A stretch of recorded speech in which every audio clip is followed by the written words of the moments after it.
30 ಲಕ್ಷ ಹುದ್ದೆಗಳನ್ನು ತುಂಬಿಲ್ಲ.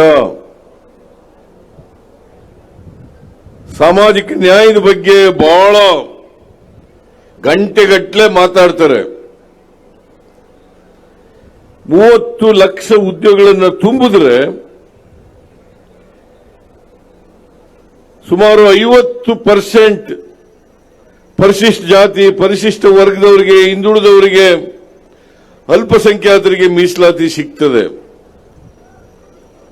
ಇನ್ನು ಉಳಿದ 50% ಬೇರೆಯವರಿಗೆ ಸಿಗ್ತದೆ. ಅದನ್ಯಾಕೆ ತುಂಬಕ್ಕಾಗಿಲ್ಲ? ನಾವು ಸಂಬಳ ಕೊಡಕ್ ದುಡ್ಡಿಲ್ಲ ಅಂತ ಹೇಳ್ತಿರಲ್ಲ, ಸಂಬಳ ಕೊಡಕ್ ದುಡ್ಡಿಲ್ಲದೆ ಹೋದ್ರೆ 8 ತಿಂಗಳಲ್ಲಿ ಜನರಿಗೆ ಕೊಟ್ಟಂತ ಭರವಸೆಗಳು, 5 ಗ್ಯಾರಂಟಿಗಳು, ಅವುಗಳನ್ನು ಜಾರಿ ಮಾಡಲಿಕ್ಕೆ ಸಾಧ್ಯ ಆಯ್ತಿತ್ತ? ಯಾರಾದರೂ ಸರ್ಕಾರಿ ನೌಕರರು ನಮಗೆ ಸಂಬಳ ಕೊಟ್ಟಿಲ್ಲ ಅಂತ ಯಾರಾದರೂ ಹೇಳಿದಾರ ಯಾರಾದರೂ?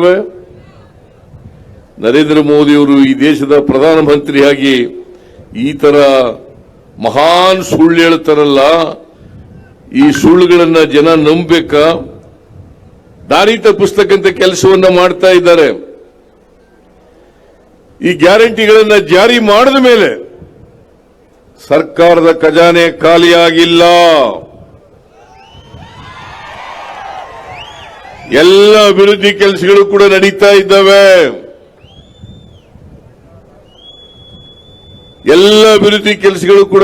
ಇದ್ದಾವೆ. ಯಾವುದೇ ಕೆಲಸವನ್ನ ನಿಲ್ಲಿಸಿಲ್ಲ. ಯಾವುದೇ ಅಭಿವೃದ್ಧಿ ಕೆಲಸಗಳಿಗೆ ದುಡ್ಡಿಲ್ಲ ಅಂತೇಳಿ ಆ ಕೆಲಸವನ್ನು ಮುಂದೂಡ್ತಕ್ಕಂಥ ಪ್ರಯತ್ನವನ್ನ ಮಾಡಿಲ್ಲ. ನರೇಂದ್ರ ಮೋದಿಯವರು ಹೇಳಿದ್ರು, ನಾವು 5 ಗ್ಯಾರಂಟಿಗಳನ್ನು ಘೋಷಣೆ ಮಾಡಿದಾಗ ಹೇಳಿದ್ರು, ಈ ಗ್ಯಾರಂಟಿಗಳನ್ನ ಕರ್ನಾಟಕ ಸರ್ಕಾರ ಜಾರಿ ಮಾಡಲಿಕ್ಕೆ ಸಾಧ್ಯ ಇಲ್ಲ.